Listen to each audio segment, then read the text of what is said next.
you know. Right.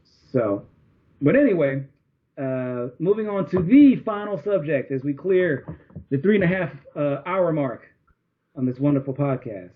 But I've been enjoying it, and I appreciate y'all for sticking around for so long. Thank you. No, Yeah, it's been thank fun. you. Yeah. Voting will not save us. So, we've been talking a lot about politics and social issues and power and leverage and all that stuff, right? And voting is, the means through, we use the last leg of one of the last legs of our democracy to get some amount of changes done. But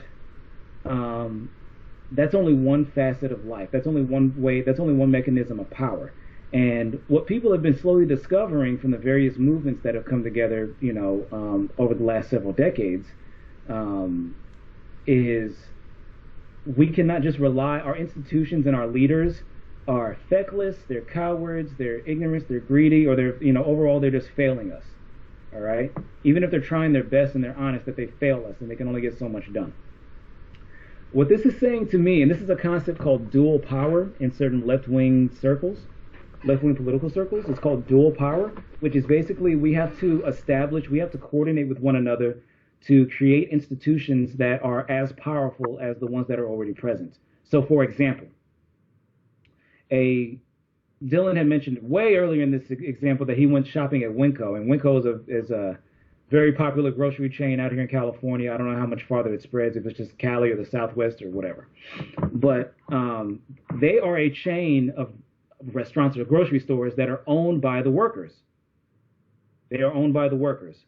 So if you're an employee there, depending on how long you were there, you get a certain amount of stock or stake in the company, right? And so that is an example of the workers, the actual employees, having some leverage that can challenge the vendors and challenge the suppliers and challenge the people that they have to compete with, who obviously want to push their wages low and give them less benefits to push up their profits, right? So dual power, what more people are having to realize, like with this, like keep your rent and stop not paying your rent, is that people are now actually interacting and talking with their neighbors for the first time. And people are starting to realize that, we have to get together with our neighbors if we want to actually organize and tackle the issue of rent. Tackle the issue of rent freezes or rent control or evictions and all that other stuff. So what I bring this up to say is that as somebody who participates in voting whenever I can, and I always encourage other people to do, at the same time, I recognize and accept the fact that voting alone is not what's going to be what saves us and what really gets us a lot of the changes we need in society. It's going to help us trim the edges to a certain degree, but there's going to be a lot more mass mobilization of people in their workplaces, in their homes or their condos or their apartments, in their in public spaces, and etc. Well, not public spaces right now, but I mean, y'all get what I'm saying. So what are y'all's thoughts on that? I mean, I agree. Like the voting, of course, is paramount, but you can keeping it in government, just calling your representative and calling your senator and like making it personal is really important. Protests actually get stuff done if they're done correctly. Right. I'm not 100% on boycotts. I don't know. Like I've seen like the Cesar Chavez stuff has made a difference, but I've also seen some boycotts that turned into free advertising. So I'm not 100% on that. I don't know how effective that is anymore. Maybe it used to be, but like Keurig laughed when people started buying their devices to break them. Yeah, I mean that's kind of the thing with the internet and with how much more interconnected our trade and supply routes and everything are, because it's like 100,000 people, could decide, oh fuck Keurig or fuck whatever, but then 500 million people who never even knew about it, or just to spite those other people, could be like, okay, I'm gonna go buy this shit. And the thing is, it happens left, right, And that's why I was saying before about like cancel culture, why I'm not really with it. Not that some people don't deserve to be canceled or certain institutions don't deserve to be canceled, but it just doesn't happen that way. Well, You there's know what I'm not. saying? The court of public opinion isn't an actual court. Like, there's nothing to be enforced. But the thing is that well, I wouldn't say, well, no, there's social contracts. There's the way that we want society to be. There's the Yeah. code of conduct and protocol that we want in society that's never going to be written down. And even then, it's Yeah, like, yeah. There's. but even on the other side of that, not every law that's on the books or not every thing that's being enforced and judged on is something that I agree with on a moral. And I don't believe that just because we've had these institutions for so long or they've been doing blah blah blah blah blah. It's like there was a law when I was me and my family would be property and not even considered a full. Yeah, no, I mean that's yeah. an age old argument, and it's a good one. That law is not inherently connected to morality. No, Right. the only thing the thing I mean, shoot, without getting too far off topic here, I was just saying cancel culture by itself isn't what does it. It's what it leads to. Like Weinstein didn't get convicted because of Twitter, but he got like the attention put onto it, it emboldened enough people to build a big enough case so that he could get convicted. You know what I mean? Right. Like, Okay. Yeah, I hear what you're saying. That's And more what actually- I'm getting at is cancel. Like, so you can have someone get like, God, Vanessa Hudgens right now is getting like heavy duty shit on for her dumbass video about COVID-19. But if that's all that happens, she'll be fine. You know what I mean? No, yeah, exactly. At Yeah. that point, that's my argument. And actually, I agree with you because the other thing I was going to say is that the only time why I said that I like canceling culture, but that why it's not really all that effective is because unless somebody has done some really skeevy shit that enough people really make enough noise about, like you have to be, like same thing with R. Kelly.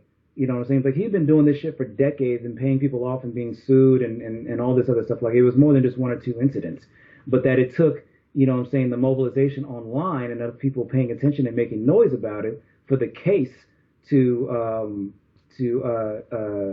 secure a conviction and everything. And so like, the caveat that I would make with that is that like, yeah, cancel culture is good if somebody has really done some skeevy shit that can be used to mobilize or that can embolden a court case. You know what? Also, too, I know we keep playing the conversation tennis match here, but the only thing I was going to add is it's beneficial for exposing societal norms that should not be.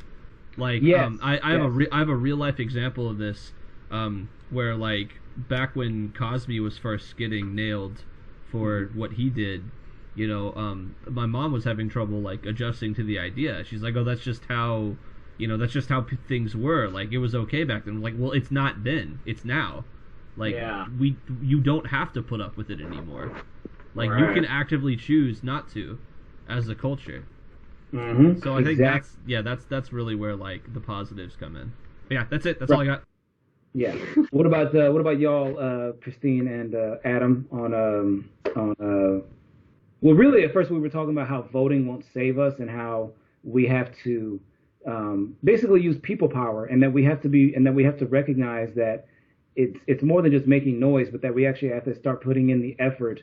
And so, like for example, for real quick, so like some of the accounts that I follow online and shit, they're Antifa and they dox fascists and Nazis and motherfuckers and shit like that. And the thing is, these motherfuckers, some of them are really sophisticated and really know how to hide their shit. Because some of them have been EMTs. Some of them are, obviously no surprise, military officers and police officers.